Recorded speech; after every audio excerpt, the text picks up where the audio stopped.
Hello，各位觀眾，大家好，我係新灣阿宇啊。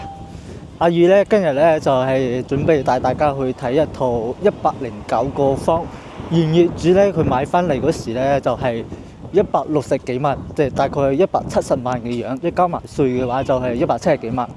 我依家嘅位置咧就係呢個泰東公園上城嘅4期，佢係屬於碧桂園同泰東一齊合作嘅。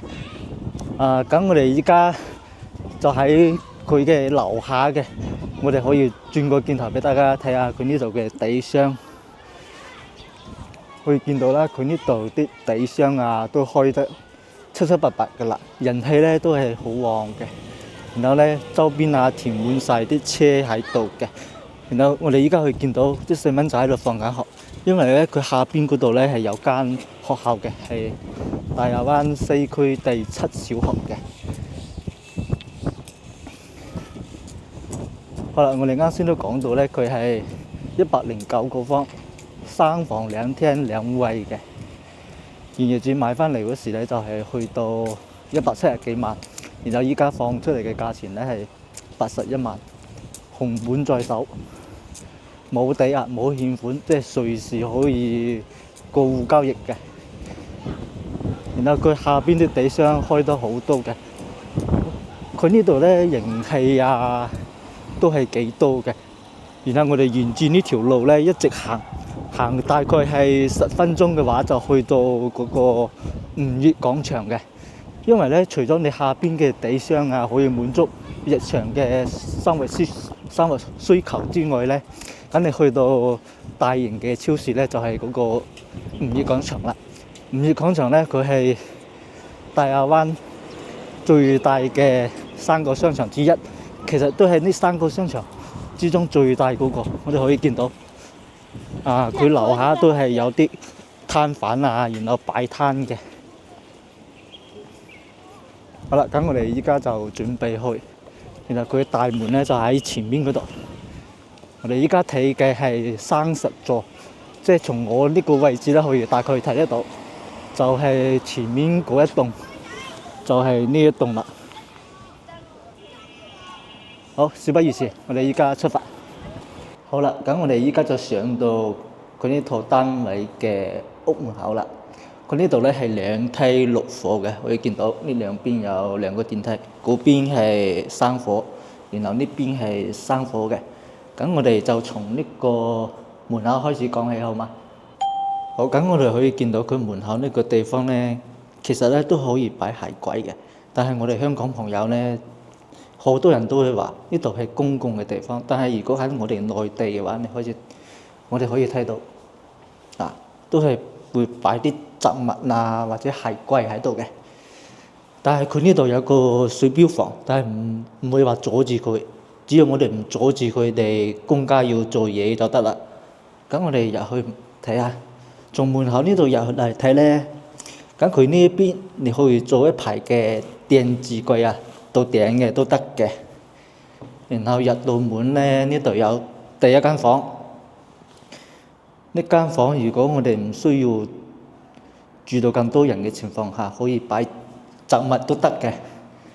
呢度有個飄窗，佢睇出去嘅景觀咧係睇我哋園林嘅，睇埋泳池嘅。OK，咁我哋轉翻嚟，然後佢呢個戶型咧係南北通透嘅啊。咁佢呢度開間咧1、2、3、4，呢度開關大概係3米8咁嘅樣。然後呢邊呢個咧就係主陽台啦。主陽台咧可以睇出去嘅景觀都係好靚嘅。然後呢條路一直行咧，然後對面嗰度就係九二府啦，嗰度係大片層嗰度，我放大俾大家睇下。嗰度啲大片層咧係260個方嘅，然後依家賣到1萬到11800嘅價格。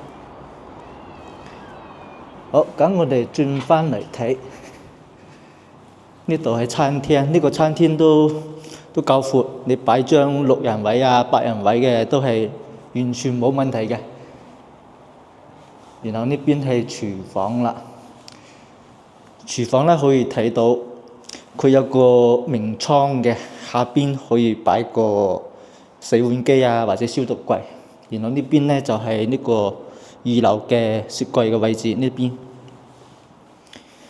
呢個廚房都夠大嘅啦，你正常咧2-3個人喺裏邊操作係冇問題嘅。然後佢上面啲吊櫃啊都係自帶嘅，因為咧佢呢度都係屬於同碧桂園嘅交流標準一樣嘅。佢呢度咧基本上可以話係冇住過。點解咁講咧？因為佢有一間房啊，我哋先睇下呢間主人房先。呢間就係主人房啦。呢間主人房咧，之前個業主咧係喺呢度住過一排嘅，唔係好長時間嘅啫。然後佢裝咗呢個電動嘅窗簾啊，呢度主人房咧睇出去咧就係睇後邊嘅山景啊。然後嗰條咧就係高速公路嗰條，放大啲俾大家睇下。好，咁我哋就睇下佢呢個主人房嘅衞生間。佢呢個係套房嚟嘅。啊，如果熟悉碧桂園嘅朋友都會知道嘅，佢呢啲就係碧桂園嘅膠標，基本上可以話係一模一樣啊。然後佢呢個燈咧係速緊嘅，因為我依家係冇着嗰個電嘅，都係未通電嘅。咁可以見到啦，依家大概係下晝嘅5點鐘，可以見到個光線咧還係幾好嘅，因為今日咧天氣唔係幾好啊，天氣唔係幾好，仲係落緊毛毛細雨嘅。好，咁我哋睇另外一間房，呢度咧就係客房啦。好，又係客房，位置都夠大嘅。然後呢邊咧可以擺電視櫃啊，或者咩都得。或者你床頭坐喺呢邊嘅話，床頭坐喺呢邊擺張尾盤啊，或者你都可以坐埋呢個床上窗台，因為佢有個飄窗喺度。呢度咧都係睇內院嘅景觀，但係佢呢度咧樓間距咧就唔係好闊啦，因為咧我哋從我哋呢一座睇到最後邊個座嘅話，就係稍微距離遠少少，但係最近嘅咧就係隔離呢座，呢度咧大概係20米嘅個樣。然後佢客房呢度咧，呢度可以整個定製嘅衣櫃都係得，係冇問題嘅。我哋就講下翻主人房呢度。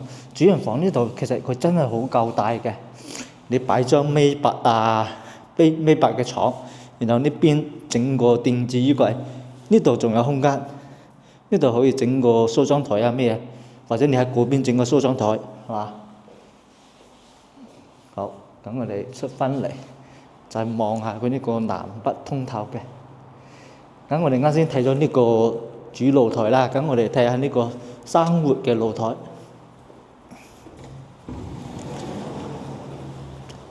生活露台呢度咧，佢大概闊係2.8米度，長度係2.8米。然後呢邊咧就係洗衣機啊，你擺呢度又得。然後喺呢度整個熱水器，因為佢燃氣係通咗到呢度嘅，或者你呢邊整個洗衣機又得。因為佢呢邊咧有個電嘅插座喺度，係嘛？然後下邊咧就係空地啦。下邊呢塊地咧，佢有規劃嘅，本來係要起樓嘅，但係依家咧，即係依家呢個市場環境嚟睇咧，即係呢度你冇個10年8年，你係起唔到新嘅呢度。我哋啱先都睇過，佢基本上要執嘅地方係基本上係冇嘅，因為佢呢間咧基本上係屬於可以講係全新吉屋，因為除咗佢呢間主人房，除咗主人房咧，嗰時業主喺呢度應該係住咗一排，但係時間唔會好長。佢拆咗嗰個窗簾，佢就係裝咗個電動窗簾喺度嘅。然後呢個公廁呢度咧，基本上係等於係冇用過嘅呢個，你睇。好 OK，咁我哋呢間屋咧大概嘅情況就係咁啦。然後睇下佢呢條高速公路。呢條高速公路咧就係沿海高速啦，佢喺惠東嗰邊開過嚟，接通嘅係深圳嘅蓮塘關口嗰邊嘅，即係我哋平常時去蓮塘關口啊、羅湖關口啊，都係行呢條公路嘅，因為佢呢條公路又平，佢呢度咧就係惠州呢一橛收費啫，一去到深圳嗰邊咧，深圳嗰邊係免費噶嘛。好啦，咁我哋就講下佢呢間屋嘅大概情況啦，好嘛？咁佢呢間屋咧就係日淨面積就係109個方嘅，然後咧佢依家賣緊嘅價錢咧就係81萬。咁原來業主買翻嚟嗰時咧大概係168萬左右。然後咧佢加埋嗰啲稅啊，就去到170幾啦。咁佢依家賣81萬咧，呢個價錢咧都係相當於係腰斬啊撇半價噶啦。大家覺得呢套樓抵唔抵咧？咁佢咧就喺呢度。我哋平常時去商場嘅話，要去到嗰個吳業廣場，就以前叫燦邦，就喺呢個位置過去。呢個位置就喺嗰個九耳虎隔離。我哋轉換下鏡頭先，大概咧就係呢個方位，但係前面擋住咗。如果我哋從呢邊要行路去嘅話，我估計大概要15分鐘左右。我哋平常時如果揸部嗰啲電動車啊去嘅話，就係3-5分鐘嘅事情啦。因為你行路同揸車係完全係兩碼事嚟噶嘛，係嘛？好，再俾大家睇下呢個內院啦。其實佢內院咧做得都係幾靚嘅，可以見到泳池啦。然後我哋平常時嘅衣食住行咧，其實都喺我哋門口呢條佢都有地箱嘅，一直從呢度一直去到佢一期嗰度。一期嗰度地箱嘅話就稍微多少少。我哋樓下啲地箱嘅話開得就唔係好多。如果要去到大商場咧，就要去到嗰邊吳業廣場嗰邊。包括吳業廣場嗰度都係有公交車站嘅，可以直接到達我哋嘅蓮塘關口嗰邊嘅。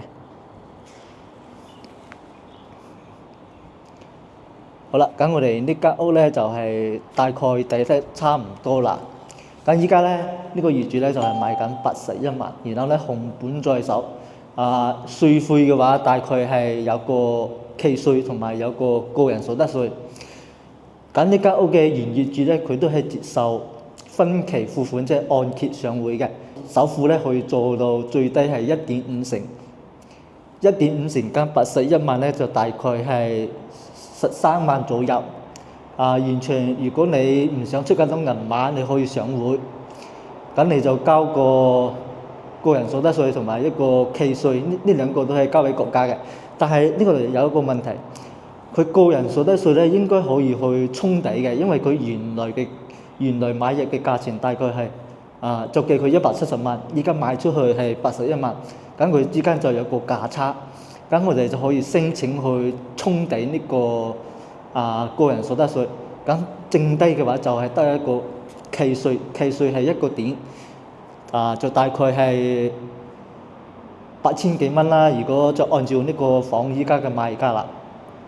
好啦，咁我哋呢期視頻咧就講得差唔多啦，就分享到呢度。如果有感興趣嘅觀眾朋友咧，可以聯繫我，或者都可以留言喺評論區，都可以。如果想睇其他屋苑嘅話，都可以喺評論區留言，我下期會逐一咁去影俾大家睇，好嘛？咁呢期就分享到呢度。如果有朋友想過嚟睇樓嘅咧，都可以私信我，阿姨咧會專車接送。完全免費㗎。好，咁呢期就分享到呢度，拜拜。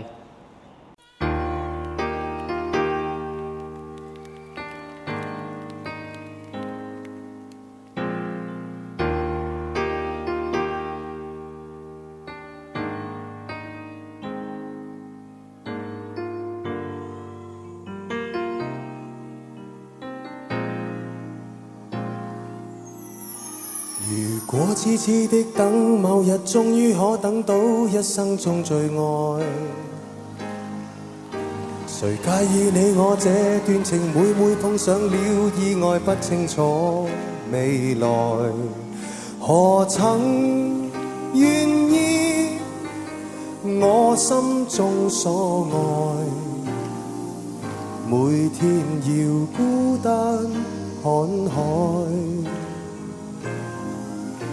寧願一生都不說話，都不想講假說話欺騙你。留意到你我這段情，你會發覺間隔着一點點距離，無言地愛，我偏不敢說一句想跟你一起。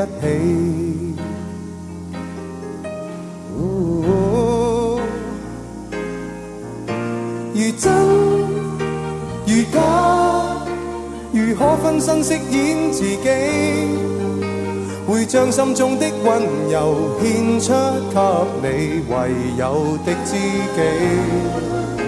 如痴如醉，還盼你懂珍惜自己。有天即使分離，我都想你，我真的想你。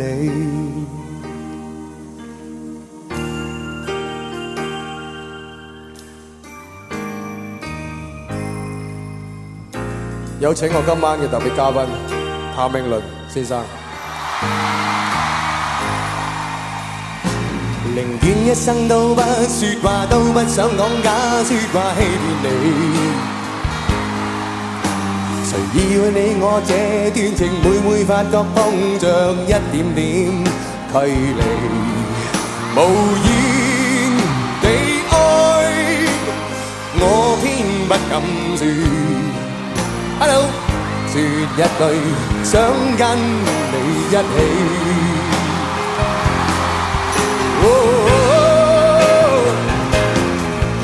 如真如假，如何分身飾演自己，會將心中的溫柔獻出給你唯有的知己。